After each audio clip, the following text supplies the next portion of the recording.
کیا پاکستان میں شدید سیلاب کی وجہ امریکہ کا ہارپ منصوبہ ہے؟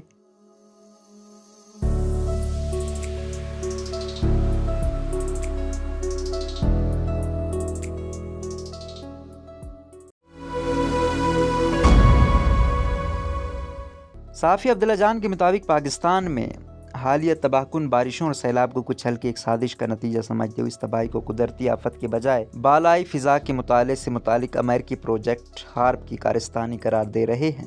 سوشل میڈیا پر جاری ایک بحث میں بارشوں اور سیلاب کے باعث ہونے والی تباہیوں کے پیچھے امریکہ کا ہاتھ تلاش کرنے کی کوشش کی جا رہی ہے۔ اس سلسلے میں یوٹیوب پر کئی ولاگز بھی کیے گئے ہیں، جبکہ ایک اردو اخبار میں آن لائن انکشاف کے حوالے سے ملک میں بارشوں اور سیلاب کی تباہ کاریوں کا ذمہ دار امریکی پروجیکٹ ہارپ کو ٹھہرایا ہے۔ اس سال جون کے وسط سے شروع ہونے والی شدید بارشوں اور اس کے نتیجے میں سیلابی ریلوں کے باعث اس وقت پاکستان کی ایک تہائی حصہ خشکی پر پانی موجود ہے، جبکہ 3 کروڑ سے زیادہ لوگ متاثر ہوئے ہیں۔ انڈیپینڈنٹ اردو نے اس موسم گرما میں شدید بارشوں اور سیلاب کے پیچھے کسی سازش یا ہارپ سے تعلق کی حقیقت جاننے کی کوشش کی، جس کی تفصیل کچھ یوں ہے۔ تاہم ان حقیقتوں کو بیان کرنے سے پہلے ضروری ہے کہ ہارپ پروجیکٹ کو جان لیا جائے۔ ہارپ کیا ہے؟ High frequency active auroral research program امریکی فوج کی شروع کردہ ایک سائنسی کوشش ہے، جس کا مقصد زمین کی سطح سے 50 میل اوپر سے خلا تک زمین سے 400 میل کی دوری پر پھیلی ہوئی فضا، جسے آئنوسفیئر کہا جاتا ہے، کا مطالعہ کرنا ہے۔ 1993 میں شروع ہونے والے اس منصوبے کو اگست 2015 میں امریکہ کی university of Alaska fair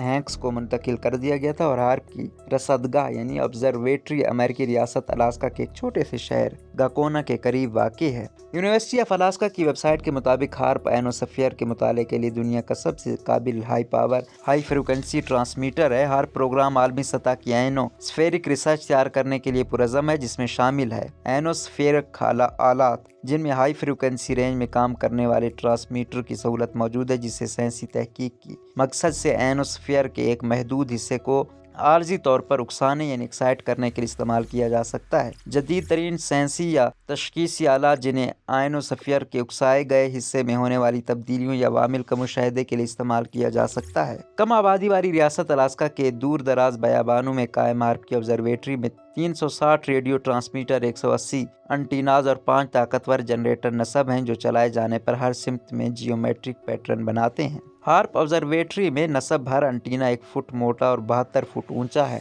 university of Alaska Fairbanks کی ویب سائٹ پر ہارپ میں موجود سہولیات کا ذکر جس انداز میں کیا گیا ہے، اس سے واضح تاثر ملتا ہے کہ درسگاہ منصوبے کی مارکیٹنگ کر رہی ہے۔ یونیورسٹی کی ویب سائٹ پر ہارپ سے متعلق صفحے پر درج ہے: ان آلات کے استعمال کے نتیجے میں ہونے والے عمل کا ایک کنٹرول شدہ انداز میں مشاہدہ سائنسدانوں کو ان عوامل کو بہتر طور پر سمجھنے کی اجازت دے گا جو سورج کے قدرتی محرک کے تحت مسلسل رونما ہوتے ہیں۔ ہارپ آبزرویٹری میں نصب سائنسی آلات کو مختلف قسم کی مسلسل تحقیقی کوششوں کے لیے بھی استعمال کیا جا سکتا ہے، جن میں ہارپ کے آلات کا استعمال شامل نہیں لیکن سختی سے غیر فعال ہے۔ ان میں سیٹلائٹ بینک کا استعمال کرتے ہوئے آئنوسفیرک خصوصیات، اورورا میں باریک ساخت کا دوربین مشاہدہ اور اوزون کی تہ میں طویل مدتی تغیرات کی دستاویزات شامل ہیں۔ ہارپ منصوبہ اور تنازعات: قدرتی آفات کے نتیجے میں ہونے والی تباہ کاریوں کو بین الاقوامی سازش سے منسلک کرنے کا منظر صرف پاکستانی معاشروں تک محدود نہیں بلکہ بعض ترقی یافتہ مغربی ممالک میں بھی یہ معاملہ عام دکھائی دیتا ہے۔ ہارپ منصوبہ اپنے قیام کے فوراً بعد 1990 کی دہائی کے وسط میں تنازعات کا موضوع بنا، جب کہا گیا کہ اس کے آبزرویٹری میں نصب اینٹیناز کو بطور ہتھیار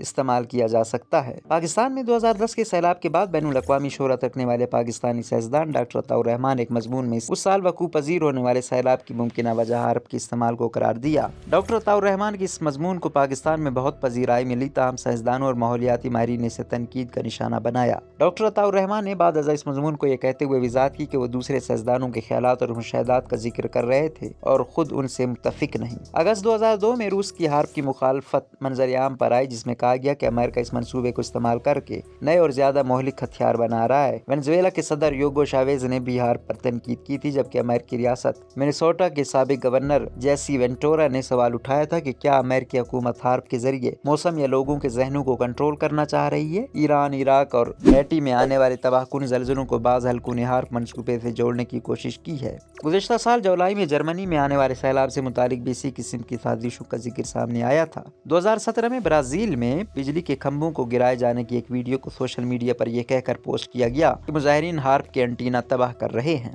ہارپ موسم میں تبدیلی کی وجہ بن سکتا ہے۔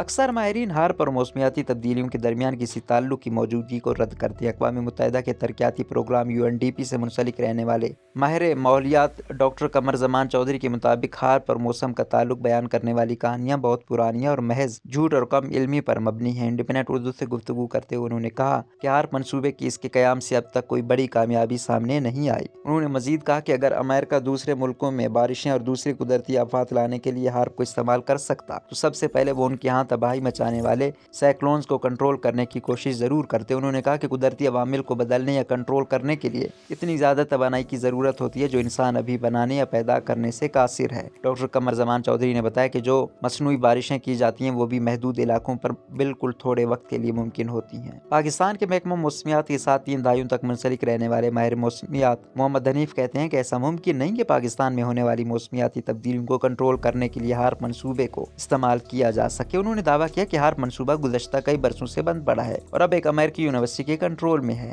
اسلام آباد میں قائد اعظم یونیورسٹی میں فزکس پڑھانے والے ایک پروفیسر خود بائر روزنامہ ڈان میں چھپنے والے ایک مضمون میں لکھتے ہیں کہ موسم کی تبدیلی صرف ہارپ کی ریڈیو لہروں کی وجہ سے نہیں ہو سکتی۔ Ionosphere per 3.6 mega what radio transmitter کے اثرات کا پتہ صرف حساس آلات سے لگایا جا سکتا ہے، حتیٰ کہ یہ اثرات بھی دن میں زمین سے ٹکرانے والے سورج سے چارج شدہ ذرات سے تقریباً مکمل طور پر دھل جاتے ہیں۔ پروفیسر ہود بائے کے خیال میں ہارپ کے اثرات کو دیکھنا ایسے ہی ہوگا جیسے سورج کی روشنی میں ایک میل دور موم بتی دیکھنے کی کوشش کرنا۔ مضمون میں مزید لکھا گیا، آج یہاں تک کہ انتہائی طاقتور لیزر اور ریڈیو بھی آئنوسفیئر کے بڑے حصوں کو گرم کرنے کی ضرورت سے لاکھوں گنا کمزور ہیں۔ یقیناً کہیں بھی چھوٹی مقدار میں ہاٹ اسپاٹ بنانا کوئی مسئلہ نہیں ہے، لیکن ان کا موسم یا زلزلوں پر کوئی اثر نہیں پڑتا۔ شاید مستقبل کی کسی صدی میں کوئی لیزر یہ کام کرنے کے قابل ہو۔ تو پھر پاکستان میں زیادہ بارشیں کیوں ہوئیں؟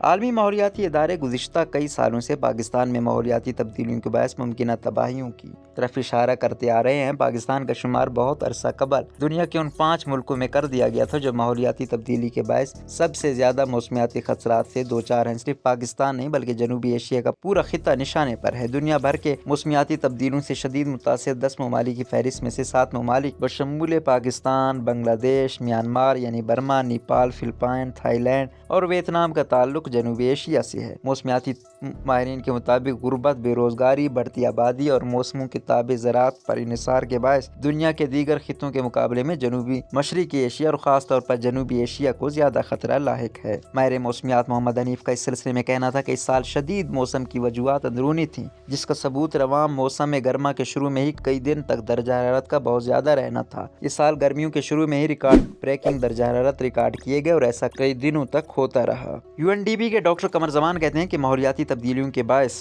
پاکستان کا موسم بہت زیادہ بے اعتبار ہو کر رہ گیا اور اس موسم گرما میں اس کا عملی نمونہ دیکھنے میں آیا۔ انہوں نے مزید کہا کہ حالیہ بارشیں ان 6 سے 7 سسٹمز کا نتیجہ ہیں جو بنگال کے اوپر پیدا ہوئے اور انڈیا کو عبور کرتے ہوئے پاکستان پہنچے، جہاں انہوں نے بحیرہ عرب سے نمی حاصل کی اور برس پڑے۔ ماہر ماحولیات علی توقیر شیخ کا کہنا تھا، ماحولیاتی تبدیلی کے ساتھ موسموں کی بے چینی بڑھ گئی اور پہلے سے کسی چیز کی پیشین گوئی نہیں کی جا سکتی۔ انہوں نے کہا کہ پاکستان کا مونسون سیزن ہمیشہ سے بغیر کسی ترتیب سے رہا، تاہم اس کے باوجود معلوم تھا کہ برسات کب اور کن علاقوں میں کتنی شدت سے ہوتی ہے۔ انہوں نے کہا کہ اس سال صرف یہ نہیں کہ بارشیں زیادہ ہوئیں بلکہ دریائے سندھ کے علاوہ نان انڈس یا نان ریور بیس سیلاب آئے، جن میں گلگت بلتستان کے گلیشیئرز کا پگھلنا، کراچی میں اربن فلڈنگ، بلوچستان میں بارشوں کے باعث سیلاب، پھر جنوبی پنجاب اور سندھ کے زیریں حصوں میں سیلاب، خیرپور اور سکھر میں بارشوں کے باعث سیلاب اور نوشیرہ میں کلاؤڈ برس شامل ہیں۔ انہوں نے کہا کہ یہ 6 واقعات ایک کے بعد دیگرے ایک ہی خطے میں ہوئے اور بہت زیادہ تباہی کا باعث بنے۔ تاہم انہوں نے کہا کہ اس سب کچھ کے باوجود ان بارشوں سے ہونے والے نقصانات کو بچایا جا سکتا ہے۔ ماہرین کے خیال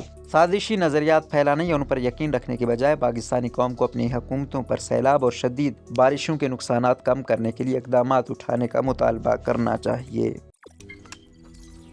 روزنامہ قدرت کی ویڈیو دیکھنے کے لیے ابھی YouTube چینل پر سبسکرائب کریں اور بیل آئیکن پر بھی کلک کریں۔